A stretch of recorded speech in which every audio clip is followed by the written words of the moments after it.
Man, this was one that I saw like a bunch of weeks ago, and I'm just like struggling to remember it now. But we're gonna persevere for you guys. I'm John Hayeck, and welcome to my movie thoughts.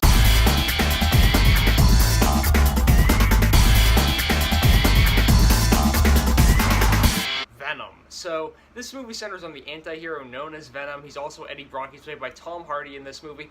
And ultimately what we have is Tom Hardy becoming Venom, him embracing the symbiote and becoming an anti-hero that, like, does good, but also does some bad stuff to bad people, so it's ultimately for good, but it's kind of a messy situation. And it's kind of a messy movie in general, too, guys. I've heard a lot of people say Venom's, like, the worst movie of the year, and I've heard a lot of people say, oh, it's actually really superhero fun.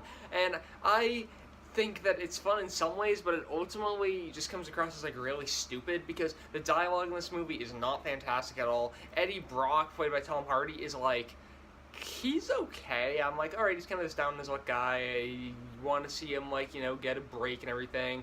Lost his girlfriend by Michelle Williams. The two of them were fine together, but there wasn't, like, enough of them together. And I felt like overall this movie was, like, shooting for, like, doing a lot of stuff, and it just really wasn't focused enough to accomplish anything it set out to do. So, like, when Eddie Brock originally becomes, like, infested by the symbiote and everything, we're like, alright, cool, so, like, this is where the movie's going and everything. They try to have this, like, relationship between Eddie Brock and the symbiote and, like, seeing them come together and everything like that.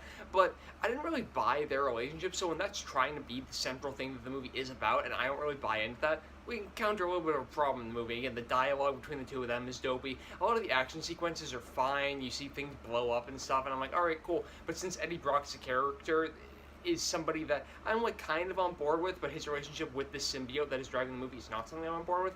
But I'm just felt like a movie that ultimately didn't land for me. And again, Michelle Williams was fine in the movie, but she wasn't a standout by any means. Riz Ahmed was just kind of this generic villain that I didn't really feel like was all that great. Same thing with Jenny Slate in the movie. And I'm like, alright.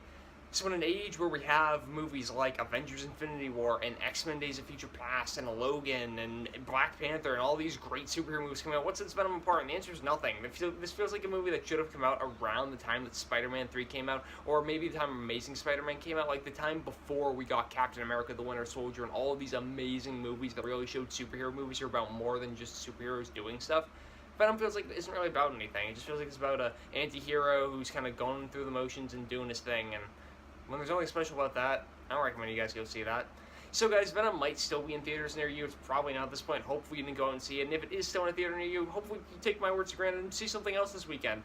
But guys, those are just my thoughts on Venom. Again, there was kind of a spectrum regarding opinions of this one, so leave all of your thoughts in the comment section down below. You guys can also go over to mymoviethoughts.com, follow me on Twitter at JohnMHake, and subscribe to the YouTube channel for tons of posts. My links to all three of those are in the description down below. You guys can also like to comment on our show with some friends. I am John Hayeck, so I just thank you guys so much for watching.